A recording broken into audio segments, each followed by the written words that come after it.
coming in at number 91, we have Atlanta Falcons middle linebacker Deion Jones, who, for me at least, is a pretty interesting player to rank. As you guys can see on last year's list, he was number 93. This year, obviously jumping up a few spots after another very solid season, although one that I'd argue was solid for some different reasons, right? You know, it almost felt like Deion Jones was asked to play a slightly different role in 2020 than the one we saw in 2019. And whether that was due to some of the coaching changes on the staff, the emergence of Foye Oluokun, whatever it was, I think we saw a slightly different and intriguing side of Deion Jones in 2020. However, with that being said, let's hop into the film and see just what it is that Deion does regardless of his role that I think makes him so special and deserving of another appearance on my top 100 list. If you ever meet somebody on the street that claims they're going to tell you just what it is that makes Deion Jones so good at the game of football, and their next three words aren't his explosive athleticism, you've officially met a liar, right? As there's nothing else that I think you can even possibly point to than his athletic profile to start off with, right? You know, whether it's the 4.38 speed he showed off back during his 40-yard dash at his pro day at LSU, whether it's just the incredible acceleration and ability to reach that top speed quickly, whether it's the insanely quick first step, whether it's the explosive burst, the agility, the change of direction ability, whatever it is, I can't think of a single player at that linebacker position across the entire NFL that matches Deion. You know, in that regard, it underlies a lot of what we're going to talk about today, including, as we see here, the lateral mobility and change of direction ability, right? You know, a lot of times when we talk about mirroring and matching, we're talking about cornerbacks on wide receivers. Watch how fluid Deion Jones is in terms of being able to mirror and match these running backs out of the backfield, right?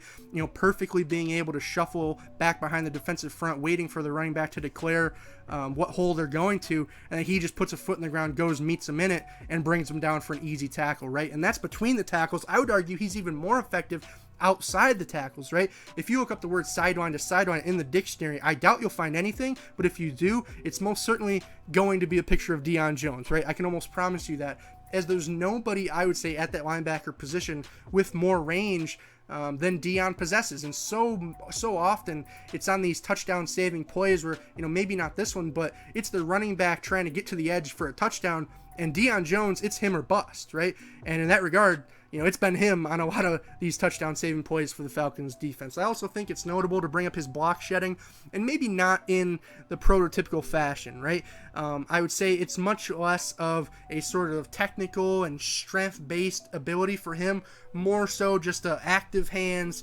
and elite quickness that makes him tough to block, right? You know, even if you're in a good position to get to him as an offensive lineman, as you saw there with the Buccaneers left tackle, it doesn't really matter, right? Because he's just so fluid and quick on his feet that he's able to swat your hands away, make you miss, and make the play, right? And I felt like that was a good transition, obviously, to finishing and tackling here, as you're going to see, just so comfortable in terms of bringing guys down, right? Obviously, we could talk about his form tackling. That's all well and good, but I'd much rather talk about his coverage skills, right?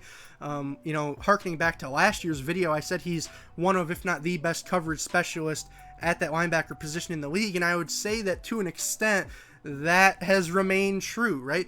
Whether it's the zone coverage reps where, you know, he does a great job keeping an eye on the quarterback and an eye on anybody entering into and out of his zones, or, you know, line him up here on the outside man coverage, in man coverage, I should say, against a guy like Tariq Cohen or David Montgomery, and he's able to lock him down as well, right? Just does a great job there, as well as at the catch point when the ball is thrown, in terms of converting some of these balls into INTs or pass deflections. I will note, you know, I didn't quite think he was as effective nor even used as much in pass coverage in 2020 compared to what I watched in 2019. I think that's kind of what I was alluding to when I talked about in the intro about his role slightly changing. You know, he was much less of that coverage specialist as we saw in 2019, and much more of just a versatile all-around linebacker. You know, just by example, as we see Blitzing on the screen here, you know, in his first 53 career games, he had 2 total sacks. Last year alone, he had 4.5, and I think that goes to show the slightly different role the Falcons were putting him in, right? And he was very effective at it, right? That's still why he's here